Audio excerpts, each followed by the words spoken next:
سلام علیکم دوستان عزیز. این درس نویسی با شناسایی با اینسترومنت های فتوشاپ. این درس موضوع درباره چیه؟ درباره سلای. با سلای چه کار کردن موضوع. فتوشاپ بسیار وقت با سلای ها سر کار کردن میتونیم. این سلای چی هست؟ فرمت ها.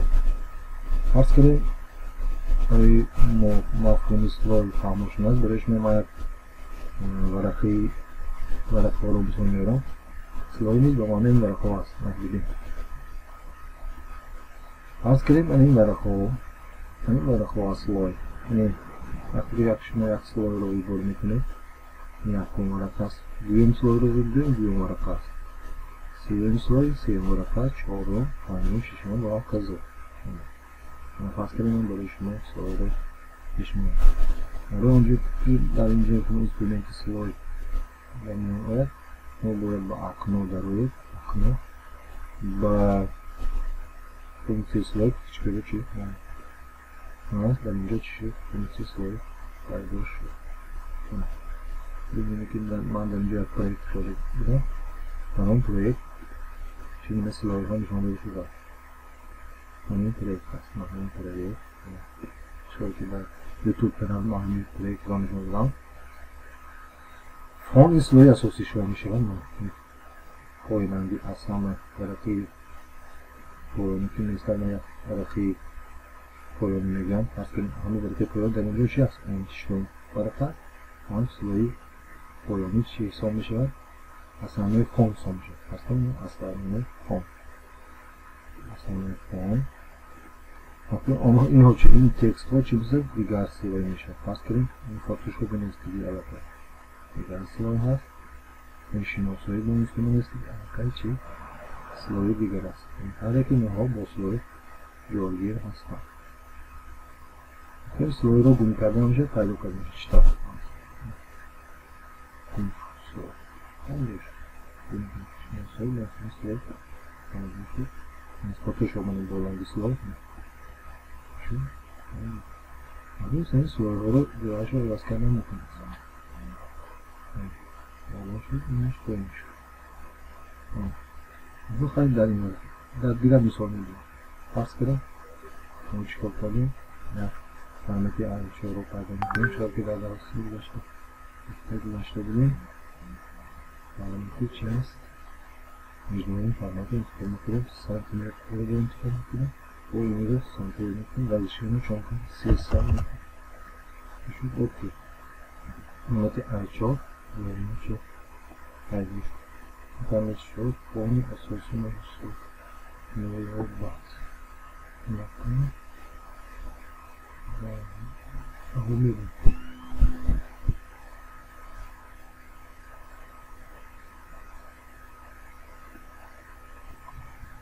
اکنون در مثال دیگر با سلای ها رو چیازی میامدیم. اکنون وقتی که شما با همین اینترفیس کار میکنید، شما البته در دست چپ شما این فونکسی اینسترومنت ها باید باشد، در دست راست باید فونکسی سلای باید باشد. اگر این نباشد شما میتونید در فلت اکنون اینها رو چکنید پیدا کنید. پس کنیم در اینجا شما پس کنید شما نیست، اگر سلای نیست اینسترومنت پس کنید نیست. تو چی پیدا میکنید؟ اگر شما پس کنید نباشد شما با اکنون میبرید سلای رو پیدا میکنه و باقی میبرید اینسترومنت رو دارید. همین حالت بشونید در شما چی باشه. این چی هست؟ فون اساسی. در فون اساسی ما دیگر صورت رو پفته یک گروهی سلای یا یک گروهی ورقه رو پیدا میکنید. پفته میگن صورت رو چی میگیره صورت رو گروهی کنید پس کنید یک صورت دو صورت سی صورت گروهی صورت رو چی تنظیم شدن. جایگیری اینها رو ما در سلای و شما خودی میمونید به صورت تایید و این فرمی اساسیت بر فون اساسیت صورت رو میمونید. یک صورت تایید شد صورتی کلام شد و فرمی کلام میکنید Штаб калом кардем, штаб худ кардем, дар дарси гузашта нафирдем. Сайт боз такрар мекунем. Ин суратро ҳом монда. Телевизор ҳаҷми онҳо бояд дигар чи маълум бошад. Илюминат кунем, тағзим монда. Тағзим калом кардемшон албатта инструменти периметрро мо бояд чӯ кунем. Кор ҳам нем. Yeğe benimce olmaz. Bunun az ilaç kaldım. Altro şifre cüzeli. Beraber şey. Söylemiş ya. Olsaydı beraber kullanmış. Aferin oğlum. Abine vermek şu. Ses var kaybediyor. Nasıl var sılayı kıyarı. Nasıl var sılayı fındık. Nasıl var sılayı kıykan. Her çeşit. Niharu aferin bana bolu hem gördük mü? Oyunu kuramak.